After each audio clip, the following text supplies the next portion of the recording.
여기 자신만의 방법으로 과학탐구를 정복한 학생이 있다. 송상현 군이 과학탐구를 잘하게 되는 데는 단 한 달의 시간이면 충분했다. 저한테도 이제 과학탐구는 되게 어려운 과목이었거든요. 고생도 많이 했는데 저도 이제 그걸 극복하고자 저만의 방법을 개발해서 30일 만에 정복을 하게 됐어요. 한번 들어보실래요? 이게 제가 이제 과탐 공부하면서 공부했던 책들이에요. 저는 이제 이 목차가 있잖아요. 목차를 저만의 방법으로 나눠서 30일 만에 한번 완성을 했어요. 상현 군이 재수를 시작하고 가장 먼저 공부한 과목은 과학이었다. 전체 단원을 20등분해 한 달 만에 완벽히 공부하는 것이 목표였다.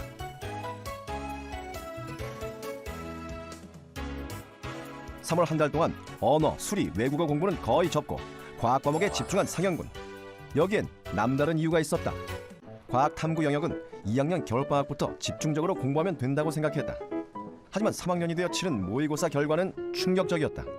3등급이란 점수는 처음 받아본 것이었다. 그때 채점하면서도 믿기지가 않았어요. 내가 다른 거 채점하고 있나? 막 그런 생각도 들었고, 아 이게 내가 처음 받아본 점수니까 아 이건 말도 안 된다 막 그렇게도 생각했고, 문제가 형평성이 없다 막 이렇게까지도 자기 합리화를 해봤는데 결국 현실은 제가 공부가 덜 돼 있다라는 걸 알고 이제 많이 좌절스럽더라고요. 6월달 이후부터 상현이가 좀 흔들리는 모습을 보이기 시작을 했는데요. 아마도 이 시험에 대한 영향이 좀 컸던 것 같고요.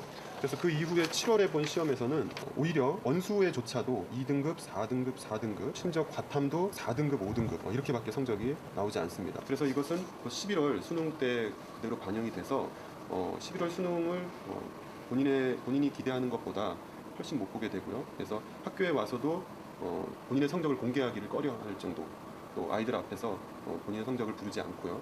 바로 조용히 선생님한테 와서 재수하겠다라는 말을 할 정도. 결국에는 본인의 계획을 과탐이 발목을 잡는 그런 결과로 나타나게 됩니다. 과학 탐구 영역으로 인해 흔들리기 시작한 상현 군은 결국 수능 시험까지 제대로 치르지 못했고 대입원서를 쓰는 것조차 포기했다. 아 내가 이왕 이렇게 된 거 한번 제대로 해서 내가 원하는 곳에 제대로 가야지, 이렇게 원서 한번 써보고 점수 맞춰서 가보고 그런 생각을 좀 버리려고 그랬어요. 재수를 시작하고 상현 군이 제일 먼저 결심한 것은 3월 한 달 동안 과학 과목을 확실히 끝내겠다는 것이었다. 상현 군은 먼저 과학 개념서를 20등분으로 나눴다. 고3 시절의 실수를 되풀이하지 않기 위한 나름의 방책이었다. 어렵거나 아니면은 내용이 많거나 괜히 안 외워지거나 그런 부분은 좀 자세히 나눠서, 저 같은 경우는 20등분으로 나눴어요. 그러면 그거를 정말 안 빠지고 자세하게 외워야 돼요. 제가 고3 때 공부를 해보다 보니까 개념서를 봐요. 그러면은 보다 보면은 어느샌가 질리고, 그리고 자세한 건 못 외우고 또 봤던 거 아니면 희미한 것만 조금 보고 다시 외우고 넘어간단 말이에요. 그러다 보면은 악순환의 반복이에요. 개념서를 20등분한 것은 단 한 부분도 빠뜨리지 않고 전체 범위를 자세히 공부하겠다는 다짐 같은 것이었다. 20등분의 기준은 하루 동안 이해하고 암기할 수 있는 양이었다. 어렵거나 자신 없는 부분은 여러 개로 나누고 쉽고 자신 있는 부분은 하나로 묶었다. 순환 같은 경우는 이제 처음 순환 부분은 쉽거든요. 혈액 나오고 뭐 백혈구, 적혈구 그런 거 나올 때는 쉽기 때문에 그 정도까지만 묶어두면 되고, 혈액형 이런 거 좀 안 어려운 부분까지만 묶어두고, 순환에서 제일 어려운 건 심장이죠. 심장을 이제 자세히 나눠놓습니다. 심장의 순환은 상현 군이 가장 어려워하던 부분. 개념서를 보며 내용을 이해하고 중요한 부분은 자세히 외웠다. 이때 단순히 암기하는 것이 아니라 원리를 이해해 자연스럽게 외워지도록 했다. 먼저 한번 쭉쭉 훑어보면 이 그래프와 이 그래프의 유사점을 찾을 수가 있어요. 0.1초와 0.4초, 0.1초와 0.4초에서 소리가 난단 말이에요. 그러면은 이거를 이렇게 연결해서 그려요. 쿵 소리가 어디서 어떻게 나는지, 그때 압력과 부피의 변화를 한꺼번에 보기 위해서 그래프를 같이 그렸고요. 바로 아래 시간은 늘 같아요. 그리고 그 아래 심전도까지 첫 번째 소리에서 그리고 두 번째 소리에서 어떻게 심전도가 나타나는지까지 같이 표시해 줬습니다. 다음엔 개념서의 목차만 보고 내용을 쭉 적어나가며 제대로 암기했는지 확인했다. 이 과정을 거치며 부족한 부분을 다시 한번 정리했다. 저 같은 경우는 노트를 하나 더 만들었어요. 그래서 더 정리를 자세하게 해요. 여기는 이 노트에는 자기가 모르는 거, 어려운 것만 적는 거예요. 아는 건 절대 적지 않아요. 그래서 노트를 보면서 모르는 것들만 계속 외워나갈 수 있게 어려운 것들만. 노트도 개념서처럼 20등분으로 나눴다. 노트에는 공부하는 과정에서 놓친 개념, 중요한 개념만 따로 정리했다. 자신만의 약점 노트는 특히 시험 보기 직전 총정리에 큰 도움이 됐다. 기관, 폐가 있고 상현군은 20등분했던 단원을 2개씩 묶은 후 같은 과정을 반복했다. 연구개가 비강 열고 후두개가 이미 충분히 공부한 내용을 다시 확인하는 단계를 거치다 보니 개념과 개념을 연결하고 단원과 단원을 넘나들며 정리할 수 있었다. 그리고 그 효과는 곧바로 나타났다. 한 달 공부하고 4월 모의고사가 성적이 되게 많이 올랐어요. 이제 재수를 하고 있는 입장이지만 좀 뿌듯하기도 했고 나도 할 수 있겠구나. 다시 내가 안 돼서 못한 놈이라 안 되는 게 아니고 이제 내가 할 수 있었는데 못하고 있었던 거구나라는 생각에 안도감이 되게 많이 들었어요. 딴 거보다는.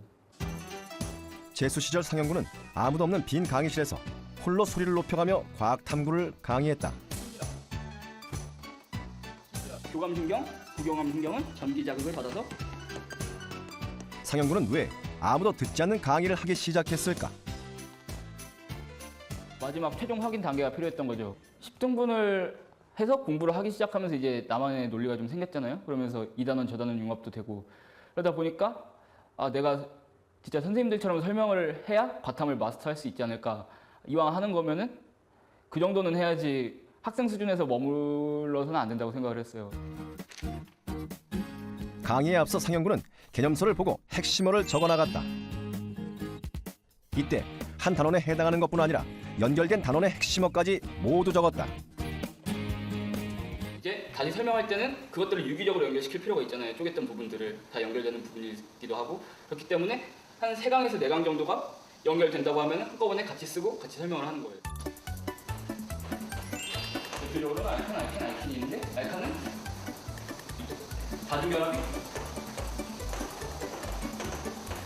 없어야겠지. 그러면 다중결합이 없고 한 달 동안 총정리가 된 상태이기 때문에 기억하고 있는 내용을 떠올리며 강의하듯이 설명했다.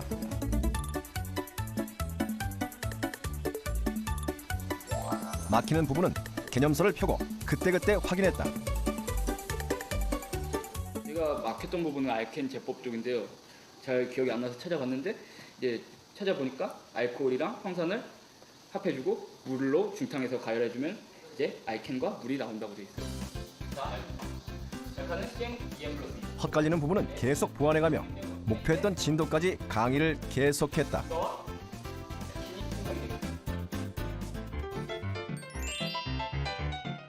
강의가 끝나면 개념서와 비교하며 빠뜨린 부분은 없는지 틀린 부분은 없는지 확인했다. 그 과정이 끝나면 색분필을 이용해 다른 단원, 다른 과목의 내용까지 연결시키며 통합적으로 정리했다. 이성교체가 복잡하게 나타날 수 있겠죠. 답은 오비탈 때문에 하나의 결합은 강하고 하나의 결합은 약한 말이에요. 강의가 거듭될수록 단원 간의 융합은 보다 풍부해졌다. 마지막 단계는 오늘 강의 결과 부족했던 부분을 노트에 정리하는 것이다. 조금의 빈틈도 없이 완벽하게 암기하고 완벽하게 이해하는 것이 상현군의 원칙이었다. 수능이 점점 어려워지는 추세에서 좀 더 세부적이거나 아니면 좀 더 융합된 문제들이 나오기 때문에 이렇게 하다 보면은 그런 문제에서도 당황하지 않고 이렇게 내가 해봤던 건데 이렇게 해봤던 건데라는 경험을 가질 수도 있고 안 해봤어도 이렇게 하면 되겠구나라는 그런 마인드를 가질 수 있는 것 같아요. 진정과 이제 행위는 처리야.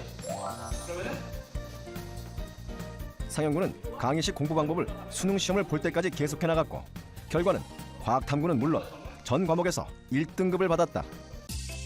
다른 학생들도 자신이 공부한 내용을 강의하는 것이 가능할까? 상현군의 고등학교 후배들과 함께 확인해 보기로 했다.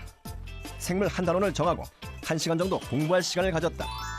그리고 각자 빈 교실에서 강의할 시간이 주어졌다.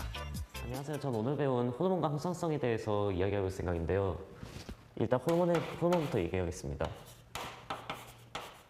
호르몬이 일단 내분비선에서 분비되는데요. 분비선이 바로 분비선이란 뭔가 분비하는 것이죠.